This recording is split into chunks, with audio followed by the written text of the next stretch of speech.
Morning प्यारे बच्चों। Question number 5 ले रहे हैं 5.2 से। देखिए क्वेश्चन में क्या कहा है, find the number of terms, यानी एन का वैल्यू निकालना in each of the followings AP. ये एपी दिए है, जब फर्स्ट पार्ट लिया है इसका क्वेश्चन नंबर 5 का, तो आपको एपी दिया है 7, 13, 19 एंड सो ऑन, और लास्ट टर्म है ए एन बोलेंगे जिसको हम 205। तो सबसे पहला काम आपको क्या करना है बच्चों, जब भी आपको एपी दी हो तो इसको नंबरिंग कर देंगे आप। नंबरिंग करा तो हमने इसको नाम दे दिए टर्म्स को A1, A2, A3, और ये लास्ट टर्म को AN लिख देंगे हम, यानी लास्ट टर्म हो गई AN। ठीक है बच्चों, तो अकॉर्डिंग टू क्वेश्चन हमारे पास क्या मिल गया हमको गिवन में, A is equal to first term हो गई 7, कॉमन डिफरेंस हम निकाल लेंगे, क्या आ जाएगा कॉमन डिफरेंस, देखिए 13 माइनस 7 किया आपने तो कितना मिल गया 6, तो common difference D is equal to आपके पास आ गया 6, A इज इक्वल टू मिल गया 7, D इज इक्वल टू 6, और last term AN is equal to 205 दिया है। तो अब एन निकाल रहे हैं इन, तो 1, 2, 3 और 4 में से एक मिसिंग टर्म, यानी 3 मालूम है, तो आराम से हम एन का वैल्यू निकाल लेंगे, जो कि क्वेश्चन नंबर 3 में हमने सॉल्व करना सीखा था बच्चों। तो देखिए ए एन आपके पास है 205, ए का वैल्यू है बच्चों 7, एन आपको निकालना है बच्चों, और डिफरेंस आ गया आपका 6। ठीक है बच्चों, तो इसको नेक्स्ट टर्म में आगे चले तो क्या मिलेगा 205, और सबसे पहले मैंने बताया था इस 6 का मल्टीप्लाई मत करा करो आप, 7 को पहले इधर ट्रांसफ़र करो तो 7 इधर आकर माइनस हो जाएगा, और n माइनस 1 इंटू 6, इसको लास्ट तक मल्टीप्लाई नहीं करना है, इसको डिवाइड में ले जाएंगे हम। तो यहाँ से अगली स्टेप में आपको मिल गया 205 से 7 माइनस किया तो आपको मिलेगा 188 is equal to n minus 1 into 6। Sorry बच्चों, ये 198 होगा, इसको करेक्शन कर लेना। 198 is equal to n minus 1 into 6। तो नेक्स्ट स्टेप हो गई बच्चों आपकी 198 by 6 is equal to n minus 1। This implies 6 से 198 को डिवाइड कर रहे हैं, तो 6 या 18 यानी 3 टाइम्स 6 3 जा 18 यानी 33 आ रहा है बच्चों n माइनस 1, और 1 को इधर ट्रांसफ़र कर दिया तो ये हो गया 33 plus 1 is equal to n। तो this implies n is equal to 34 मिल गया आपको। n का वैल्यू कितना हो गया 34, और यही आपको निकालना भी है बच्चों कि नंबर ऑफ टर्म्स कितनी है, तो लास्ट में चाहे तो आप लिख दीजिए एक लाइन और। तो हैंस क्या लिख देंगे, हैंस द गिवन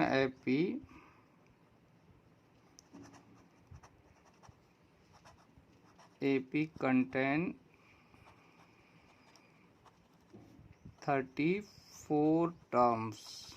ठीक है ना, कितनी टर्म्स होगी उसमें 34 टर्म्स होगी। तो आपको समझ में आया होगा क्वेश्चन। बस इसमें एक चीज़ का ध्यान रखना है, इसको मल्टीप्लाई ना करते हुए पहले इसको सब्ट्रैक्ट करना है, और इससे डिवाइड करेंगे तो आपको क्वेश्चन में बिल्कुल गलती नहीं होगी बच्चों, ये चीज़ का ज़रूर ध्यान रखिएगा आप। बच्चों 5th का सेकेंड पार्ट ले रहे हैं। आपको एक एपी दी हुई है जिसमें लास्ट टर्म -47 है, और इसमें नंबर ऑफ टर्म्स निकालना है ना, एन का वैल्यू निकालना, किसका, एन का। तो सबसे पहला काम क्या करिए, जो एपी दिया उसको टर्म्स को नाम दे दीजिए A1, A2, A3, और ये लास्ट टर्म है तो इसको AN दे दीजिए।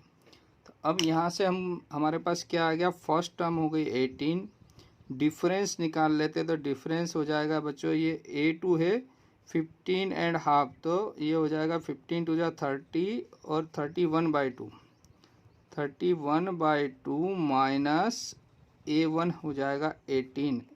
इसको सॉल्व करेंगे तो एलसीएम लेंगे 2 आ जाएगा बच्चों, 2 का मल्टीप्लाई 18 में हो जाएगा, ये तो 31 एज इट इज़ रहा, और ये हो गया 36। तो आपको -5/2 क्या आ गया, डिफरेंस कॉमन डिफरेंस डी बराबर मिल गया -5/2।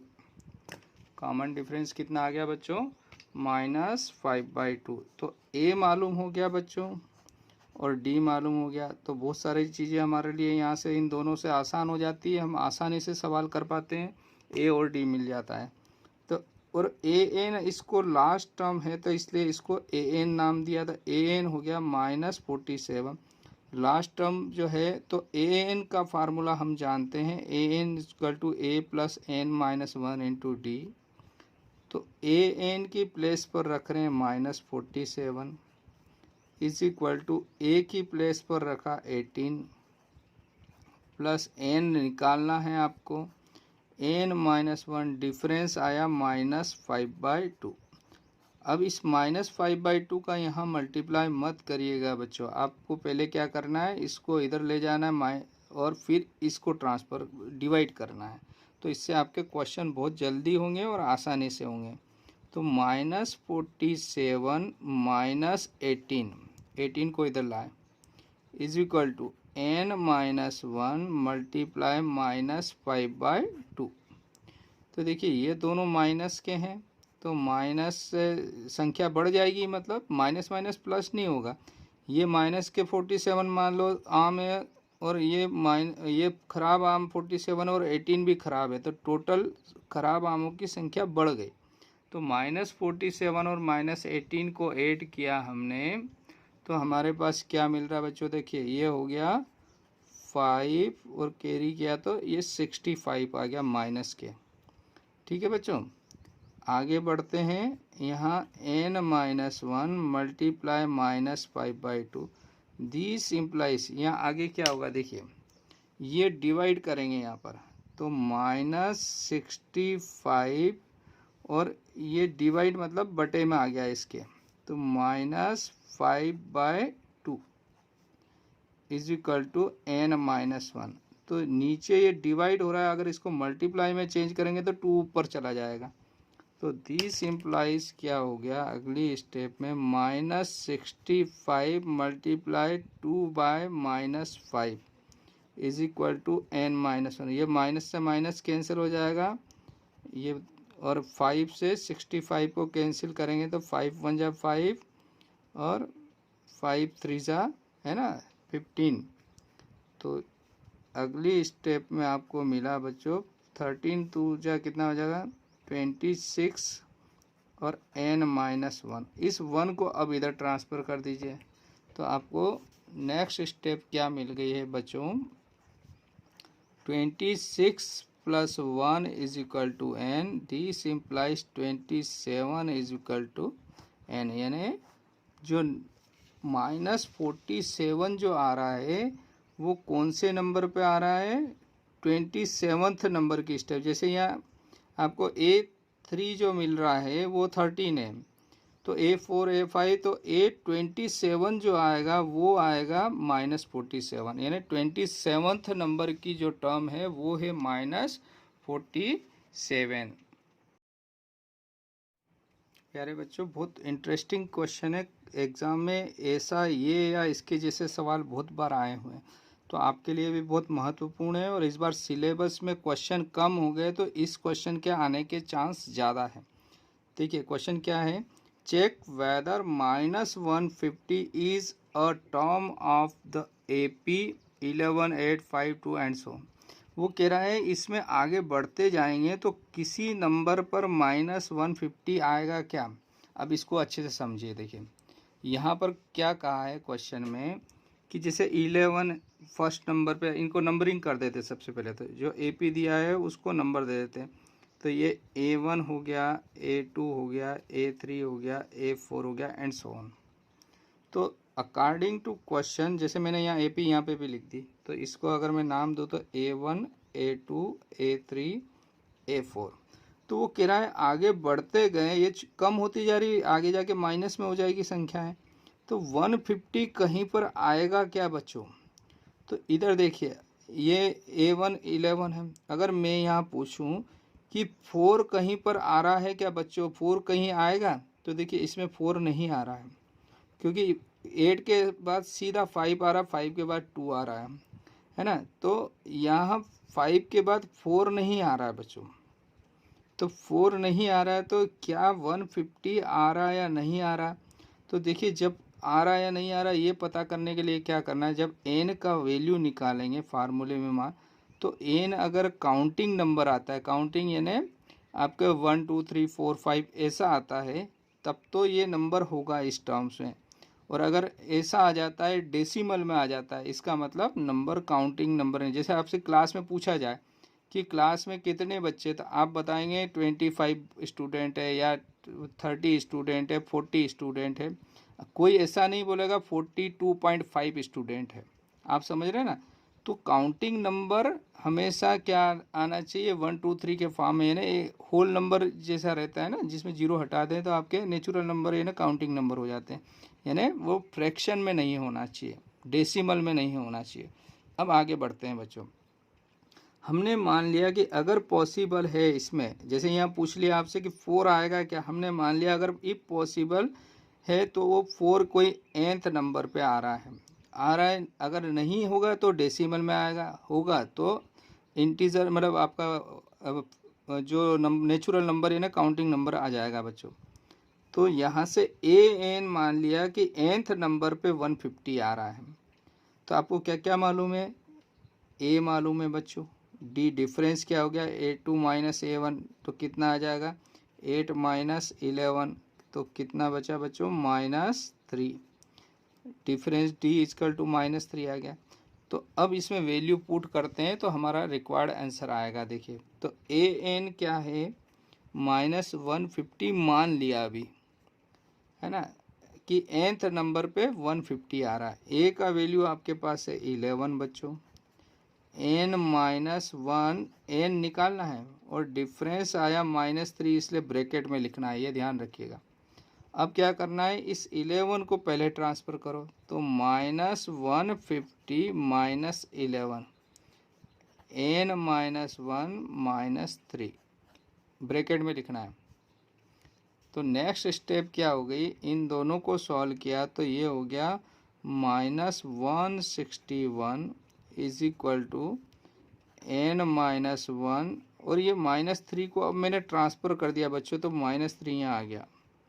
ये माइनस से माइनस कैंसिल हो जाएगा बच्चों, और आपको मिलेगा यहाँ से -161 अपन -3 यानी प्लस हो गया, और n माइनस 1 3 से अगर कैंसिल करते हैं हम इसको तो 3 1 ज़ा 3 और 3 5 ज़ा 15 हुआ बच्चों, तो 11 बचा, तो 3 3 ज़ा 9, ठीक है बच्चों, 2 बच गया, 20 हो गया, तो 3 6 ज़ा क्या हो जाएगा 18, यानी एक पॉइंट तक निकालते तो ये 53.6 आ रहा। अब अगर 1 इधर ट्रांसफ़र कर देते हैं हम, 53.6 प्लस 1 इजकल टू n, तो यहाँ से ये आंसर मिल रहा है आपका 54.6 इज इक्वल टू n। तो आपसे क्लास में पूछा कि कितने स्टूडेंट है क्लास में, तो आप जवाब क्या देंगे, 54.6 स्टूडेंट, ऐसा कोई जवाब देगा, या तो 54 होगा या 55 होगा। इसका मतलब जैसे यहाँ पर पूछा 4 कोई टर्म है तो 4 टर्म इसमें नहीं है, इसीलिए डेसिमल में आंसर आ रहा है, या तो 5 आएगा, A3 आएगा या A4 आएगा। तो यहाँ पर 54.6 आ रहा है, यानी n क्या है यहाँ पर काउंटिंग नंबर नहीं आ रहा है, नेचुरल नंबर नहीं आ रहा है, तो ये डेसिमल में आ रहा, फ्रैक्शन में, इसलिए 150 कोई टर्म्स नहीं होगी। तो बच्चों लास्ट में एक लाइन और लिख दीजिएगा, so that -150 is not a term of given AP। प्यारे बच्चों क्वेश्चन नंबर 7 ले रहे हैं 5.2 से, फाइंड द 31st टर्म, यानी A31 निकालना है आपको, of an AP whose 11th term is 38 and 16th term is 73। यानी आपको दो टर्म्स दी हुई है और A31 निकालना है, तो जो दिया हुआ है उसका इस्तेमाल करके ये निकालेंगे बच्चों। तो गिवन में हमने क्या लिखा बच्चों, 11th टर्म यानी A11 इजकल टू 38 हो जाएगा, एंड आपको दिया है 16 टर्म, A16 इक्वल टू 73, और आपको क्या फाइंड करना है, A31। तो A11 को हम क्या लिखते हैं फार्मूले के रूप में, 11th टर्म को लिखते हैं A प्लस 10D, यानी एक कम करके D का कोफिशिएंट हो जाता है। तो A11 की जगह लिख देंगे बच्चों 38। A अभी मालूम नहीं है और D भी मालूम नहीं है, ये नंबर 1 इक्वेशन हो गई। एंड ये हो जाएगा आपका 73 और A प्लस 15D, ये नंबर 2। ये 1 और 2 इक्वेशन मिल गई, तो ये लीनियर इक्वेशन हो गई जहाँ पर A और D वेरिएबल हो गए हैं। तो एलिमिनेशन मेथड का यूज़ करते हुए हम इसको 2 में से 1 को सब्ट्रैक्ट कर लेते हैं, फ्रॉम 2 माइनस 1 कर रहे हैं। तो सेकेंड इक्वेशन आपके पास क्या है बच्चों, यहाँ पर A plus 15D is equal to 70। इनको इंटरचेंज कर सकते हैं बच्चों, ये उधर जाएगा माइनस का, ये पूरा इधर आएगा, माइनस से माइनस कैंसिल हो जाता है। सिमिलरली इसको भी हम क्या लिख सकते हैं, A plus 10D is equal to 38।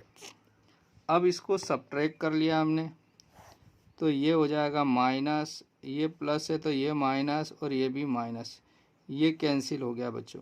तो 5 में से 10 गया तो 5D बचा, और इधर आपको क्या बचेगा बच्चों, 73 में से 38, यानी 13 में से 8 माइनस किया आपने, 5 बचा, कैरी किया तो यहाँ पर हो जाएगा 3 यानी 35। तो दिस इम्प्लाइज D का वैल्यू आ गया 35/5 मीन्स 7। तो D इज इक्वल टू आपको मिला बच्चों 7। तो पुटिंग यानी ये वैल्यू हम रख रहे हैं फर्स्ट में, putting D is equal to 7 in equation 1।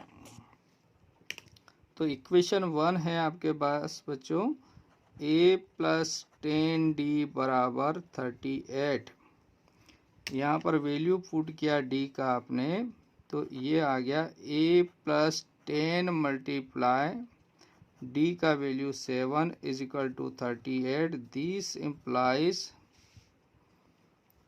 ये A इज इक्वल टू हो गया 38 माइनस ये 70 उधर ट्रांसफ़र कर दिया, तो A का वैल्यू आपको मिल गया बच्चों, this implies A is equal to 38 में से 70 माइनस करेंगे तो माइनस 32 मिलेगा बच्चों। क्या मिल जाएगा, माइनस का 32। ये A का वैल्यू आ गया, ये D का वैल्यू आ गया बच्चों। तो बच्चों हमको निकालना है A31, तो यहाँ पर वैल्यू पुट कर देते हैं। तो A31 के जगह A का वैल्यू है -32 प्लस 30 और D का वैल्यू है 7 बच्चों। तो -32 और इसको सॉल्व किया तो 210 में से 32 माइनस करेंगे तो आपको मिलेगा 178। ये किसका वैल्यू आ गया, A31, और आपको यही निकालना था A31। तो this is the required answer हो गया। ये A31 जो है वो कितना हो गया, 178। यानी क्या करा, क्वेश्चन को एक बार रिवाइज कर लेते हैं। आपको क्वेश्चन में दिया है 31 टर्म तो निकालना है, और 11 टर्म 38 है, और 16 टर्म 73 है। तो 11 टर्म 38 और 16 टर्म है 73। तो 11 को लिखते हैं A प्लस 10D, और 16 को लिखते हैं A प्लस 15D। दोनों का वैल्यू दिया हुआ, दोनों को वैल्यू रखा, और एलिमिनेशन मेथड को यूज़ करते हुए D का वैल्यू निकाला, 7 आ गया आपका। तो D का वैल्यू आ गया, तो ये वैल्यू जो है फर्स्ट में रख दिया हमने इक्वेशन नंबर 1 में, है ना। तो इक्वेशन नंबर 1 से क्या आ जाएगा, D के प्लेस पर 7 रख दिया तो A का वैल्यू आ गया -32। A और D मालूम हो गया तो A31 हमने यहाँ पर निकाला, जो कि 178 आया। ओके, थैंक यू बच्चों।